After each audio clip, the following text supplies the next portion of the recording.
জীৱনত কিছুমান সপোন থাকে যি কেতিয়াও সঁচা নহয়, কিছুমান আশা থাকে যি কেতিয়াও পূৰণ নহয়, কিছুমান কথা থাকে যি কেতিয়াও কোৱা নহয়, আৰু কিছুমান স্মৃতি থাকে যি কেতিয়াও পাহৰিব পৰা নাযায়।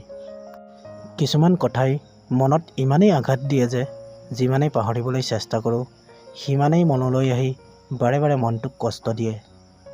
সম্পৰ্ক এটা জীয়াই ৰখাৰ ইচ্ছা যদি দুইফালৰ পৰা সমানে থাকে তেন্তে পৃথিৱীৰ কোনো সম্পৰ্কই ভাঙি নাযায়। জীৱনত যিমানেই আঘাত পাবা সিমানেই আপোন মানুহবোৰক চিনিব শিকিবা। কোন আচলতে কেনেকুৱা, কোন তোমাৰ কিমান আপোন।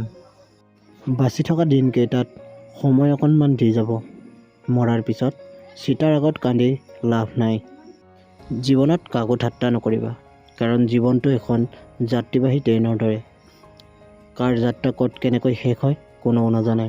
চকুৰ কান্দোন চবে দেখে, কিন্তু মনৰ কান্দোন কোনেও দেখা নাপায়।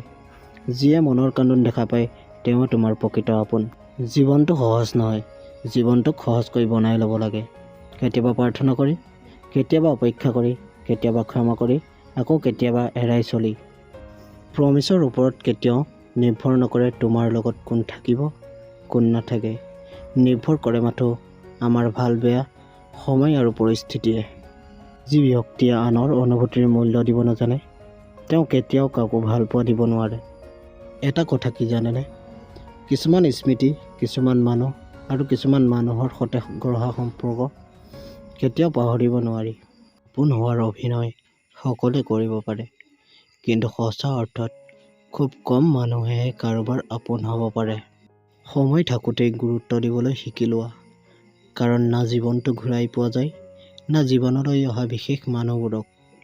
যিখন হাতত ধৰিলে সাহসী অনুভৱ হয় সেই হাতখন জোৰকৈ ধৰি থাকিবা, কাৰণ তেনেকুৱা হাতৰ স্পৰ্শ কৰিবলৈ সকলোৱে সুযোগ নাপায়।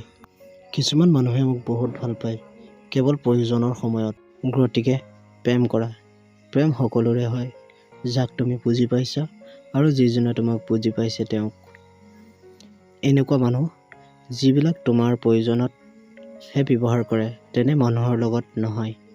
ধন্যবাদ।